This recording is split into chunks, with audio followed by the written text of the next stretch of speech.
Սպերջենի աստվածաշնչյան ընթերցանություն ամեն երեկո, մայիսի 17 Դու իմ ծառան ես, ես քեզ ընտրել եմ,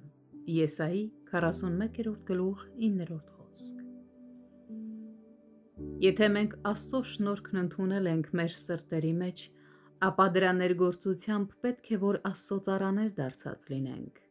Մենք գուցե անհավատարիմ ծառաներ ենք և անշուշտ նաև անպիտան ենք, բայց այդուհանդերձ օրհնյալ լինի նրա անունը,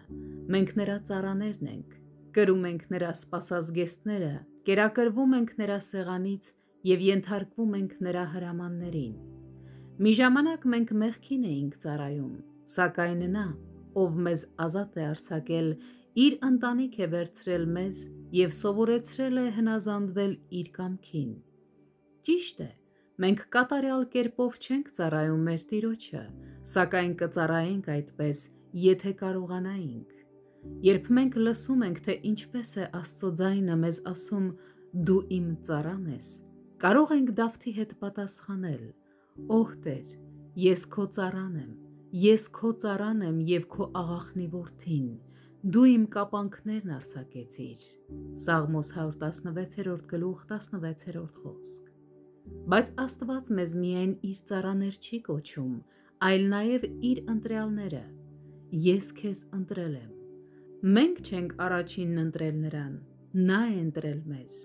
Թեև հիմա մենք Աստծո ծառաներ ենք, սակայն միշտ չէ, որ այդպիսին ենք եղել։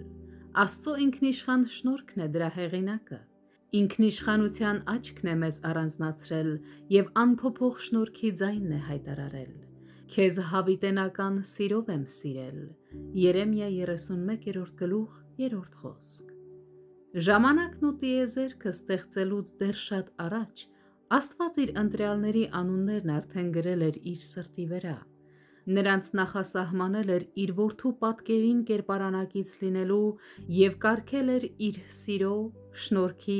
և փառքի առատության ժառանգորդները լինելու։ Ինչ մխիթարություն կա սրա մեջ։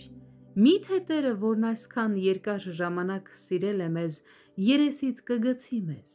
Նա գիտեր, թե որքան կամակոր ենք մենք, գիտեր, թե որքան չար է մեր սիրտը, բայց այնուամենայնիվ ընտրել է մեզ։ Ախ, մեր Փրկչի սերը անհաստատ ու երերուն չէ։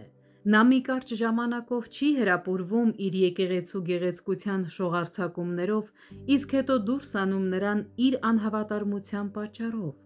Ոչ, նա ամուսնացել է նրա հետ վաղ հավիտենությունում և Տիրոջ մասին այսպես է գրված. «Ես ատում եմ ապահարզանը»